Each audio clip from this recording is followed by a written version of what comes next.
Kembali ditanya jawab COVID-19, ini menjadi salah satu tempat Anda bisa bertanya seputar Corona dan COVID-19 yang kami hadirkan di Sapa Indonesia Pagi setiap hari. Nah, bekerja sama dengan platform WhatsApp, Badan Kesehatan Dunia WHO juga merilis akun WhatsApp yang bisa diakses oleh siapapun untuk bisa mendapatkan informasi terbaru tentang penyebaran virus corona secara interaktif.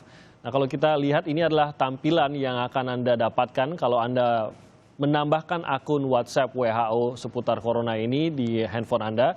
Setelah Anda menambahkan nomor WHO tersebut, Anda tinggal ketik saja hai atau halo atau apapun, lalu Anda akan diberikan sejumlah pilihan apa yang ingin Anda ketahui, seperti apakah berita terbaru seputar corona atau cara-cara Anda bisa melindungi diri. Ini seputar berita terbaru dicontohkan kalau Anda ketik satu, kemudian akan diberikan informasi terbaru terkait dengan berapa banyak warga dunia yang terjangkit corona saat ini, berapa banyak yang sembuh, berapa banyak yang meninggal, maupun informasi-informasi terbaru seputar status dari penyebaran corona di seluruh dunia.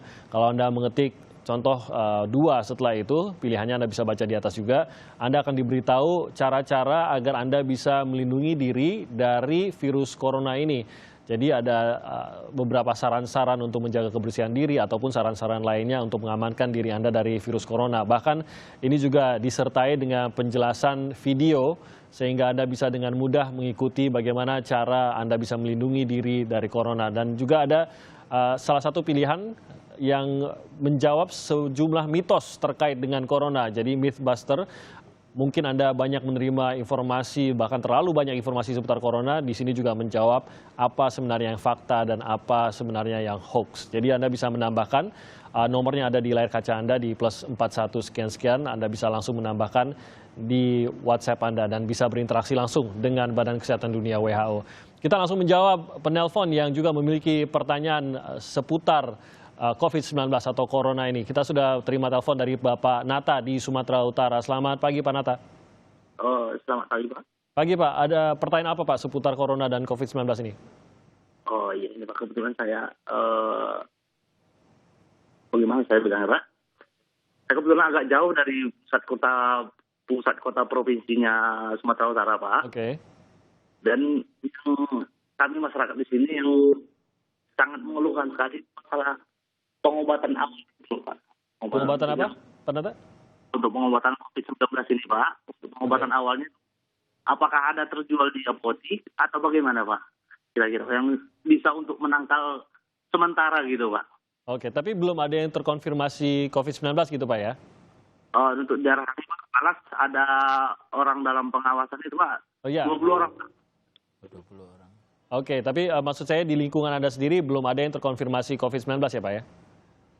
Ya itu dia Pak. ODP. Oh, ODP, oke. Iya Pak. Oke, baik, terima kasih Pak Nata. Kita nanti akan jawab sekaligus ya ODP. Lalu bagaimana penanganan awal. Kita langsung menyapa Pak Syahril di Jakarta. Selamat pagi Pak Syahril. Selamat pagi Kompas. Ya. Silakan Pak Syahril, ada pertanyaan apa Pak? Ya, pertanyaan saya ini berawal daripada sebuah keyakinan kita. Ya, ikhtiar nyata dan doa itu dua sisi mata uang tidak boleh dipisahkan. Ya, ini pengalaman saya sebagai penderita malaria. Ya, itu pada saat saya sedang menderita itu hampir dikasih kinina itu chloroquine itu hampir setiap hari 1, 2, 3 kadang-kadang ya. Setelah mengalami yang sembuh, saya kadang-kadang kembali lagi makan 1 sembuh, berjalan lagi kalau ada datang lagi makan 1 sembuh. Nah, permasalahan sekarang dengan kaitan dengan corona ini, saya ingin bertanya dengan dokter kita ini ya. Kenapa pemerintah tidak memberikan pelayanan konsultasi? Misalkan kita mengatakan, "Oh, kami ini demam, Pak. Oh, demam apa? Gini. Coba sekarang upayakan pertama kali makan chloroquine atau makan Afgan." Itu dengan dosisnya ditentukan oleh dokter sendiri. Melalui telepon ya. Halo. Ya, boleh saya sambung lagi ya. Terus lagi ini satu lagi. Itu kan ada penderita 1, 2, dan 3 yang sudah sembuh gitu ya. Ada kebagusnya itu disosialisasi kepada masyarakat proses dalam proses penanganannya sampai dia sembuh. Misal hari pertama dia datang itu apa yang harus diperbuat. Terus satu lagi apa yang harus dimakan, apa yang dia harus lakukan, bagaimana harus dilakukan. Itu harus disampaikan pada sosialisasi kepada masyarakat. Apakah dalam bentuk buku, apa dalam bentuk apa. Itu lebih bermanfaat lagi sehingga masyarakat bisa defending, bisa bisa menjaga dirinya sendiri. Jadi kembali lagi kita mengharapkan pada pemerintah ini ya, berilah jalan keluar. Ikhtiar nyata itu apa? Jangan kita terikat dengan rumah sakit, tapi sampaikan kepada masyarakat yang sedang isolasi mandiri itu, Anda kan nanti makan ini, begini. Baik, terima kasih Pak Syahril. Kita berikan kesempatan penelpon yang lain.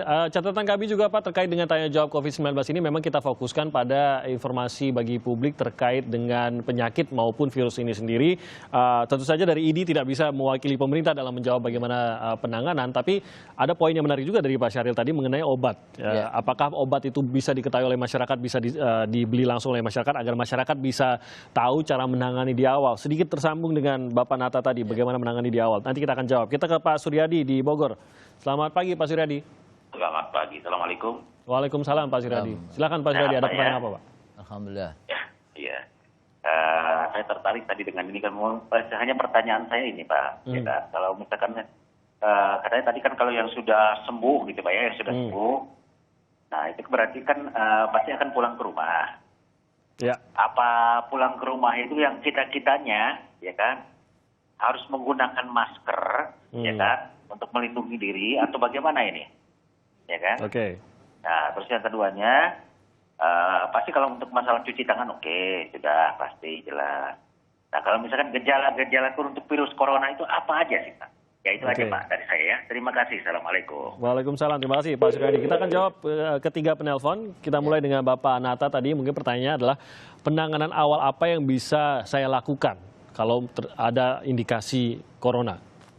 Ya, jadi penanganan awal konteksnya itu kalau dia sudah merasakan ada keluhan dan kemudian ada gejala yang memang problem utamanya tadi yang menjawab juga yang pertanyaan yang kedua tadi. Yang ketiga juga ya, tadi terkait dengan gejala-gejala awal.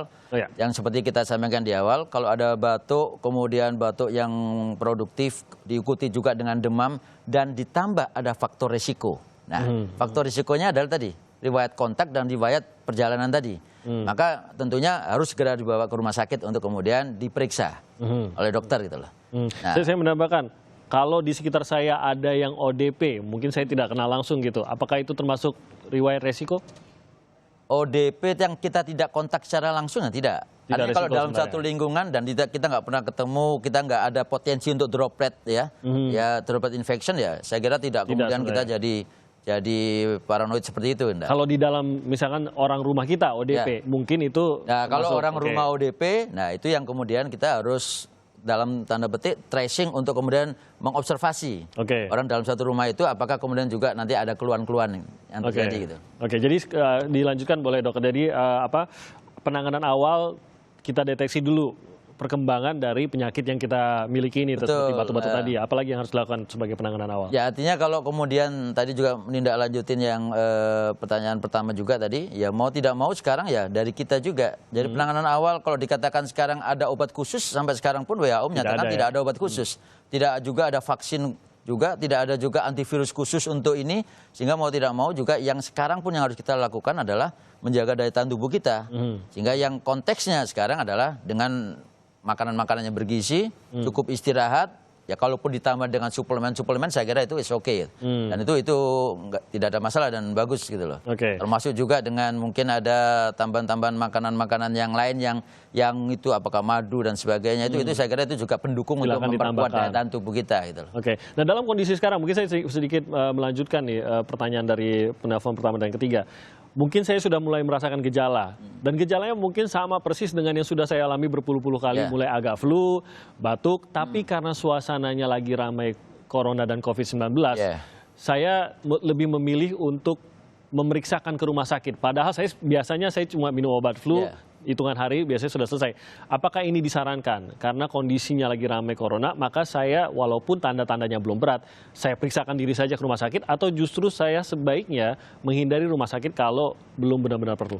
Ya, ini yang kemudian terjadi saat ini, sehingga banyak sekali juga teman-teman di klinik praktek mandiri yang banyak pasien yang dia dengan batuk, pilek ya, yang itu mungkin juga tidak ada riwayat kontak, mereka berobat semua karena saking takut dan saking pengen tahunya apakah dia kena atau tidak gitu loh. Apakah itu disarankan? Kalau menurut saya tetap sekali lagi itu harus kemudian kalau pernah ada riwayat kontak. Kalau umpamanya tidak semua yang dengan batuk pilek itu kemudian mengarah ke COVID gitu loh. Tapi yang paling penting pada saat kemudian ada keluhan sepertinya tidak ada perubahan, maka mau tidak mau dia harus berubah. Tapi kalau hanya keluhan-keluhan awal, saya sarankan untuk saat ini lebih baik untuk kemudian tidak secara langsung untuk ke rumah sakit atau ke fasilitas kesehatan, karena kita juga ingin masyarakat juga kemudian tidak terlalu banyak kontak dengan fasilitas kesehatan dalam artian ya untuk menghindari kerumunan kelompok yang dia harus menunggu antrian di rumah sakit atau di klinik yang kemudian malah kemudian berpotensi dia itu terkontak dengan pasien-pasien yang mungkin sudah ada COVID. Memperkecil resiko lah. Betul. Sudah sembuh, apakah pulang harus pakai masker atau gimana? Jadi yang disarankan kalau mau sembuh tetap untuk melakukan isolasi. Artinya dia tidak langsung kemudian beraktivitas. Jadi pasien-pasien seperti yang disampaikan oleh teman-teman di rumah sakit yang merawat, dia harus istirahat terlebih dahulu dan menjaga diri dan tidak boleh langsung beraktivitas dalam 1-2 minggu. Pak Syahril, semoga juga tadi yang apa yang disampaikan mungkin unek-uneknya tentang penanganan didengar oleh pihak yang terkait. Tapi mungkin sedikit informasi mengenai obat tadi, Avigan, kloroquine tadi, apa yang harus diketahui masyarakat? Singkat saja, Dok. Ya, masyarakat harus tetap berkonsultasikan dokter karena semua obat pasti ada efek samping. Tidak bisa itu kemudian dijual bebas. Mau tidak mau obat itu hanya diberikan oleh dokter. Itu yang harus menjadi catatan masyarakat. Jangan dibeli sendiri, atur dosis sendiri, itu justru bisa berbahaya juga ya, Dok. Dok, terima kasih banyak sudah hadir di Tanya Jawab COVID-19 hari ini, dan tentu saja kita akan menghadirkan lagi Tanya Jawab COVID-19 kalau Anda belum bisa menanyakan pertanyaan Anda seputar virus, dan kita fokuskan seputar virus corona dan COVID-19.